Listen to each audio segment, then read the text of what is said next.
venue sponsor of the 19th Annual Walk for Memories in support of the Alzheimer's Society, London and Middlesex. Saturday, May 11th from 9 a.m. to 12:30 p.m. Visit alzheimerlondon.ca.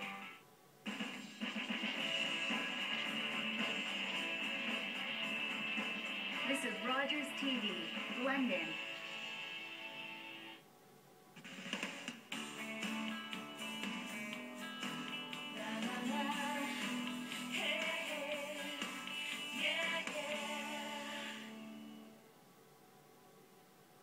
Welcome back to Daytime. Back in the Daytime kitchen with May Windell, but this time Andrew Ross from Itsoktowine joins us. Andrew, thank you so much for coming in. Thank you for having me. And first of all, I love the name, so that you can forgive me then for going, Andrew, give me some wine. Absolutely. Where did that's a great name. Where did it come from?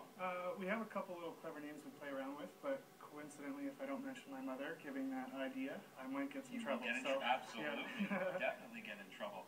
You will also be a part of the Women's Lifestyle Show coming up this weekend. Absolutely, alongside May. And, May and I were talking about that pairing of chocolate and wine and how I don't think a lot of people think of that as a specific flavor combination, but it does work very well together. There's a lot of different styles of wines, all playing different flavor profiles.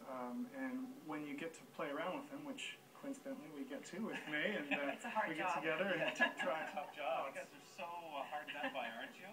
We had a tough time yesterday trying some stuff out, but no, we just tried different wines, and essentially the elements that come play in the wine will play in the food. And we look to play with those elements and get them to entice, whether it be the wine or the truffle. And so different wines will accentuate different flavors in the chocolate, and vice versa? Yeah, absolutely. All right, so what, you're going to kind of take us through what you will be doing in one of your tastings, correct? Yeah, well, tomorrow we've got a blind pairing, so I'm not going to show you what we're going to do at this show tomorrow, but what I am going to show you is one specific pairing that works really well, and a wine that is the exact same varietal that just may not work as well. All so right. you'll be able to tell the difference. Okay, so let's do this. So we're going to start off. I like to do all the tastings blind to keep away the preconceived notions. I like it. See, didn't even know it was a red. But is it all reds? Because I specifically don't think that white wine and chocolate pair very well. Well, you'd be quite surprised, actually. Would I? Yes, they make some really interesting flavor combos. Okay. For example, we'll be doing actually 2 white wines tomorrow with 2 different truffles, and 2 red wines with 2 different truffles. So you'd be able to try 2 different specific flavors, 2 different varietals.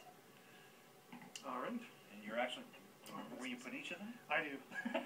you're keeping, because that's important, right? Now the truffle that we'll be trying, that's our peanut butter sizzle truffle. Okay. And that has peanut butter center, but it's been a little bit of a kick of cayenne pepper on the inside. Ooh, cayenne pepper. Yeah, so the cayenne pepper brings out the nuttiness of the chocolate, and the chocolate smooths out a bit of the cayenne pepper. Okay, so what do we need to do first, Andrew? Do we need to do the chocolate first, or the wine first, or what? Well, considering you just had some, why don't we try another chocolate, and then hop into the one in your left. All right. Okay. So, just go ahead and take a bite. In. Yes, yep.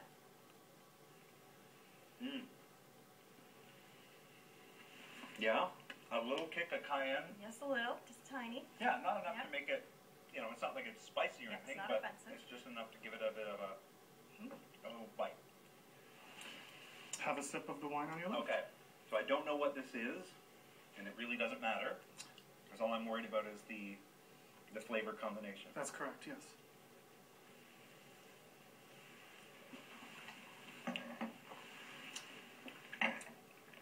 All right, instead of me describing what I'm tasting, why don't you describe what I should be tasting? Okay, well, what I'd like to do is try the second one as well. Okay. And you're really going to be able to tell the difference. So have another bite of the truffle. All right, so another bite of the truffle. We're going to get you a nice, a good sugar high today. And then we can try one number 2 when you're... My question for you whilst I eat is how did you get here? What career path leads one to start doing this for a living? Well, I was in the restaurant industry for a long time and enjoyed wine, but also was in a few restaurants, and I didn't have any knowledge of wine at the time.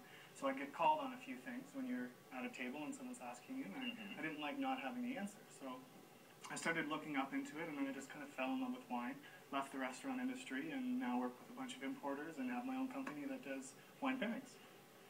Lovely. So, left or right, which one did you enjoy the most? Actually, I think I enjoyed the one on the left more. Absolutely. Okay, so That was the correct answer. that is I got it right.